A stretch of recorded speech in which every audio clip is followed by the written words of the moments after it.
भगवान में लग जाना चाहिए। सबको भजन करने को समान अधिकार है, चाहे वो हमारी माताएं हों, चाहे वो पुरुष हैं। स्त्री पुरुष में भगवान की भक्ति में कोई भेद ना है। स्त्री पुरुष ये तो कमरा नंबर है। जैसे घर में मकान बनो हो तो है, तो काऊ कमरा को रसोई कह देता है, तो काऊ के लिए बैठका कह देता है, और काऊ कह देता है वो फलाने लड़का को कमरा है। भाई आत्मा तो सब में एक है, भगवान को अंश है सब।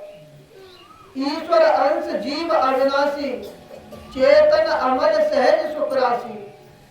जिस सहज सुख की राशि है, चेतन है, मलते रहित है। ये मल तो हमने स्वयं धारण कर रखो है। जैसे आकाश से बूंद गिरती है तो बिल्कुल साफ होती है, मोती की तरह चमक जाती ऊपर से, और नीचे गिरी तो कीचड़ बन गई। तो बूंद पराभा ढावर पानी, जिम जीवई माया लपिटानी। मल जो पेट में है, बातें इतना नुकसान ना है, क्योंकि वो तो जीव नहीं सकती है। मल है काम को, क्रोध को, लोभ को, मोह को, वासनाओं को, इनकी दिशा बदल देनी है। लोभ जो है वो भौतिक संपत्ति को ना, भगवान की भक्ति को होना चाहिए। अभिमान ये ना होना चाहिए कि हमारे पास बहुत धन है। गोस्वामी तुलसीदास जी महाराज कह रहे हैं कि यह अभिमान जाय जन भोरे, और मैं सेवक रघुपति पति मोरे। ये अभिमान हमेशा बनो रहना चाहिए कि मैं भगवान को सेवक हूं और भगवान मेरे स्वामी हैं।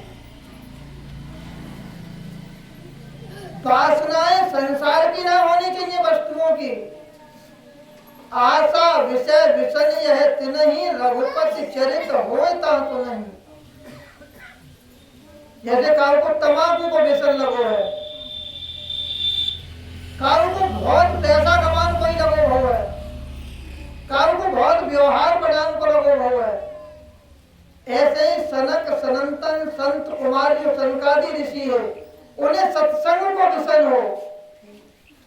जहां भगवत चर्चा होती वहीं जाके सुनते, वहीं जाके सुनाते। और जब कोई सुनने वाला ना मिलतो तो आपस में ही एक जन वक्ता है जातो, 4 जने बैठ के सुनने लगते। तो चंद बराबर हो, कहूँ है रही है कथा तो सुन ले, ना है रही है तो अपने आप चालू। तो हमें व्यसन होना चाहिए तो भगवत चर्चा को, भगवान के नाम जपन को। जैसे तंबाकू खाने वाले व्यक्ति के पास तंबाकू निबट जाए तो वहां हाथ ना पड़ते, अपने पास ना है तो मांग के डाल दे मुंह में। ऐसे ही हमें भगवत चर्चा को, भगवान नाम जपन को व्यसन लग जाना चाहिए, तो हमारा कल्याण बड़ी सहजता के साथ है जाएगा। ढोला नौटंकी जे ना करानी चाहिए। अरे प्रोग्राम करना है तो सत्संग को करना चाहिए, जाके भगवत चर्चा हो। क्योंकि भगवत चर्चा होगी तो हमारे मन में जो गंदगी है वो साफ हो जाएगी।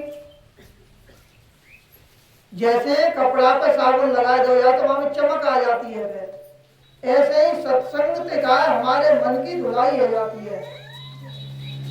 तो हमें सत्संग कराना चाहिए, जगह जगह सत्संग करना चाहिए, क्योंकि सत्संग से लोगों को सुधार हो चुका है।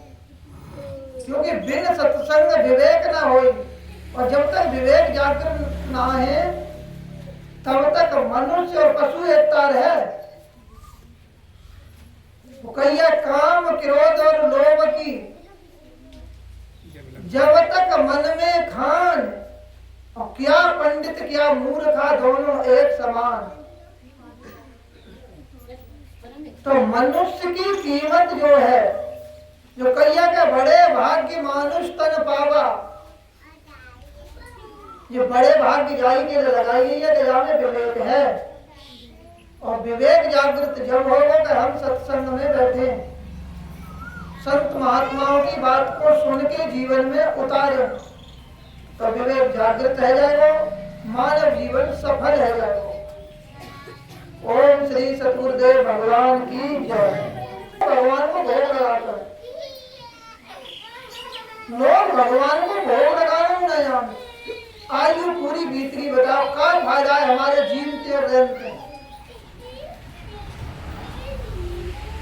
मतलब पशु ठीक है, पशु सबसे पहले सुन जाओ फिर खाए वो।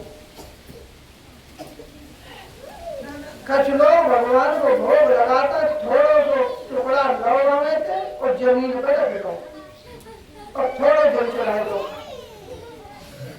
आप विचार करो, अपने घर मेहमान आते हो तो बाहर को जमीन पर ना खवाओ जाओ, बाहर को बढ़िया साफ जगह पे आसन बिछा के बैठा के थाली में खवाओ और भगवान को जमीन पर खवा देना के लिए खा लो। कुत्ता या टुकड़ा डाल दो। देखो भोग लगाओ जाता है कि जैसे हमारे आगे जो चीज है रूपो चूको प्रसाद थाली में आपकी में रखो है, हाथ में जल लो, भगवान को समर्पित करो और भगवान से कहो कि प्रभु आप पाओ।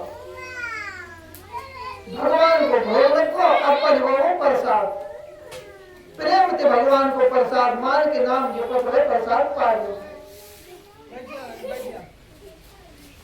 क्योंकि भगवान तो भाव के भूखे हैं, तो हमें पूरी थाली ही समर्पित करने में कहा जा रहा है। वो थाली लेके तो भागना है भगवान, हमने उनको थोड़ा तो जमीन पे धर दो और कह देंगे खा निमंत्रण कर लो। भगवान को भोग लगाने के लिए देखो घर में पूजा स्थल है, वहाँ हम थाली में भोग लगाते हैं, आरती करें, पूजा करें, करना चाहिए, बहुत बढ़िया है। फिर हर मानव के लिए, हर व्यक्ति के लिए, चाहे वो हमारी माताएं हैं चाहे वो पुरुष हैं, हमारे शास्त्र आज्ञा देते हैं कि जब हमारे आगे आवे थाली तो हम पहले भगवान को स्मरण करें, उनको याद करके कि प्रभु आप प्रसाद पाओ और फिर हमें पालन चाहिए। ये ना है कि जमीन पर कुत्ता की तरह टुकड़ा डाल दे। समझ में आई बात? तो अब थोड़ी देर ओम को जप कर लो और फिर जो प्रसाद महाराज जी ने कोई व्यवस्था करी होगी